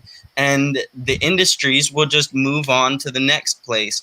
And so I would say avoid that trap. Grow slowly. Build your economies around local scale resilience, and build your economies around becoming the most attractive places in the world. Because for all of his goofy rhetoric, I bet you if you ask Ed where he wants to take his vacation, it's somewhere in Southeast Asia with coconuts and palm trees by a beautiful beach with beautiful water. And for all of the drivel that he wants to spout about, oh, well, if you look at from the 1990s, the soil and air has gotten better in the U.S. Yes, that's because that's when we started exporting the vast majority of our industry to other countries. We consume 27% of the world's resources and are less than 5% of the population. Of course, our water quality is going to go up when we do all of our production in Mexico, and China, their water and the quality Philippines. goes down. And their water quality goes down. This like pat ourselves on the back for being so clean and green with hydraulic fracturing is nonsense when you go to the rivers in West Virginia that are now poisoned, undrinkable. You can light your tap water on fire because of hydraulic fracturing. So please don't let that rhetoric sway you. Please grow slowly and wisely and with lots of love. If you look in the Facebook links, for folks, especially in South India and Chennai and in that area, there is a great project called Kaveri Calling. And I think it's one of many projects that we could be modeling large-scale initiatives after all over the world. The goal is to plant 3.14 billion trees in the next I think 14 years now, because it's been going for like 6 years. So they want to plant 3.14 billion trees, and that is just for the sake of saving one river in South India. And I think that we need to be launching initiatives like this on a global scale, and that's going to take coordination from both the top and the bottom. So, let's burn this candle from both ends and light a wildfire in human hearts that just fills us with love and reverence for the planet and each other. Thank you for having me. Thank you, Mr. Laurent. Oh, so I want to start by giving off a fun fact. Someone mentioned Impossible Foods. So basically, companies such as Impossible Foods and Beyond Meat are producing meat from plants that use up to 99% less water, 95% less land, and emit 90% fewer dangerous emissions than regular meat from beef. So this is like a positive thing you can do. Like if you order from Impossible Foods or Beyond Meat, that's a good way of reducing your greenhouse gas emissions. Now, before Edward basically was saying that, I think he was kind of insinuating that you have to choose between the environment or the economy. Like he mentioned, if you take care of climate change, we're going back to the caves. But the reality is that we can tackle climate change and help our economy at the same time. It's not like we have to choose between economy and the environment. So that's important. And so there's a lot of things we can do to tackle climate change. But I think it's important that we spread good information and that we fight denial. Now, on my website, Climate Change Guide, I have an article about a documentary called Merchants of Doubt. I think Merchants of Doubt gives you a lot of good insight into the denial industry and how it works. So I strongly recommend watching that documentary. Also, on my website, Climate Change Guide, I have a list of many different documentaries on the issue of climate change that are useful to see. So thank you. Thank you. Mr. Alex. Thank you.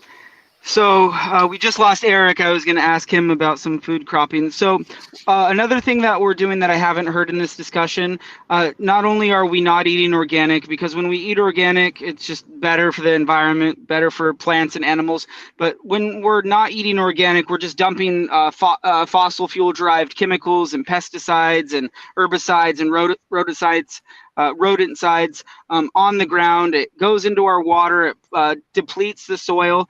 So soil basically helps with carbon sequestration. So if we keep dumping chemicals on the soil, it kills all the beneficial bacteria and all the mycorrhizas and all the worms and all the bugs that are in the soil. So then it can't sequester carbon. So the more chemicals we dump on it, it like kills the soil. And that's happening across the United States and many other places around the world. And then we just can't grow fresh, healthy, organic food. And it's causing problems as far as like all of that carbon's getting released into the atmosphere. So basically we just need to eat organic more often, and we need to use sustainable methods. And right now monocropping is not working, where we're just growing like a lot of the single plants. Another thing, we talked about veganism a lot throughout this broadcast, but if people are choosing not to be vegan, I like presenting this information to know the difference between beef and chicken. Beef takes a lot of energy, resources, water, land, food to produce beef versus chicken. And of course, plants and vegetables are much less. But if you're going to choose between beef and chicken, please choose chicken, because it's just it's so much easier on the environment. They take less space, they grow quicker. There's a lot of good benefits to that. But personally, my girlfriend's vegan, and I'm like 97% vegan. So regulations would help. The ozone problem that we had was solved because of regulation, because of a harmful chemical we were dumping into the atmosphere. And surprisingly, a lot of people didn't even believe that there was an ozone problem. Just like people didn't believe in Ebola, they don't believe in the pandemic, they don't believe in climate change. But regardless, there's a problem, and we have to find solutions. So regulations help, and that's where as Dave mentioned, we're working from the bottom down, working our way up. But once regulations are enforced, like let's say smog regulation. All of a sudden, every vehicle has smog, and it lowers the environmental impact of all of these vehicles. When I went to Nepal a couple years ago, it was so horrible. No, like all of these like huge clouds of black smoke behind all of the vehicles, no smog regulations. So when there's smog regulations, it's less polluting. When there's fines for littering, no one litters, and then it solves that. VOCs, volatile organic chemicals in paint. When there's regulations, there's less chemicals. Another regulation is like smoking. To be 18 years or older, to smoke is a type of regulation. They recently changed that to 21 years or older here in the United States. So when you have a regulation like that, all of a sudden there's a lot less people smoking and less cigarettes going out to like younger generations, and it solves things. So regulations are something, when we vote the right people into office, when we're informed enough on environmental issues and sustainability, then we can. So next topic, Edward. That was really upsetting and defensive and disheartening that he would say something like that. That was just really rude that he said something like that to the people in Asia living in caves. And I'm sorry if anyone was listening, and that was way out of line and uncalled for. So as what was just mentioned just now, you don't have to lower your quality of life to be sustainable. You just have to vote with your money better. Instead of buying a car, maybe buy a bike, or if you're going to buy electric, just eat organic or spend a little bit more money, or, buy good quality things, high quality, and vote with your money instead of a whole bunch of things that don't serve a purpose or things that are just going to break and end up in a landfill. Just try to vote with your money better. So there's a lot of ways where just choosing how to spend your money, you can still live a high quality life. I really love minimalism, living in a tiny home, buying and owning things that serve a purpose, and not owning all these different things that just makes you try to feel complete, but really just pollutes your mind and clutters your lifestyle. So I do think that everyone could live a high quality life without buying into all the technology and having all the latest everything, and just to realize what you value and what's important. So I do think, last thing, I think that he is part of a social circle where all of his somehow he got in a social circle, and Donald mentions this a lot, where all of his family and his friends and everyone believes the same thing. So he believes the same thing. But now that he's entering our social circle of environmental awareness and being more environmentally conscious, hopefully it'll help Edward shift his mindset into more of a sustainability type lifestyle. And right now, Edward's been maybe constantly bombarded with misinformation, and thankfully he's on this program and he's learning from us. We just have to continue to be patient and present him with the correct information, so hopefully he continues misleading less people. So again, thank you, Sharif. This was a really amazing show. You did really great. Thank you. Great speakers. Thank you for everyone's support. We actually learn from each others, and thank you for all of your contribution for World Talent Economy Forums. We are every day we are learning and we are growing, and our next step, we want to develop our own academy, own university. Need more of your support, because we are actually trying to make a more meaningful academy, more industry-driven academy and university, which will help our youth community, which will help our policymaker, which will help our corporations. And this is our objective. We are doing really hard works. With all of your support, maybe we can solve these climate change issues and other things. But this is my fact example. My own land in Rajbari, it's in Bangladesh, it's also highly affected for climate change. I do not know it will be survive next few years or not. But this is real, because I saw many things, even from my personal experience. Yes, we know there are different opinion, different things. We are open. We love to learn, but we need to work together. Even like our governments, our corporations, our policymakers, our youth communities, whole community, we have to work together to solve this problem, because COVID actually big learning from for us, because many people actually deny COVID, but now it's a real problem. So climate change, I think we need to take some good Right. preparations. And those who do not believe, I want to be open for them, but we need open discussion. And I request all of our observer, those who are observing from Asia Pacific, share as much as possible. This is the first world debate, first world discussions, how they actually go for constructive analysis. They do not go for the personal attack. They do more discussions on fact, figure, and analysis. This is a good example for the students. You can utilize it, that this is the way we should do debate in the parliament. This is the way we should do discussions in our classroom. This is the way we should do discussions in our corporate house. This is a very, very good example of discussions. We should respect each others, and we should continue. Yes, we have different opinion, we have different objective, but we can sit together, we can discuss together, and we can go for unveil the truth. That is our objective, World Talent Economy Forum. Thank you, Mr. Alex. Thank you, Professor Dave. Thank you, Lauren, for your excellent support, and those who joining today's session. Share as much as possible. Thank you, everyone. Bye-bye, and take care. Yes. Thank you.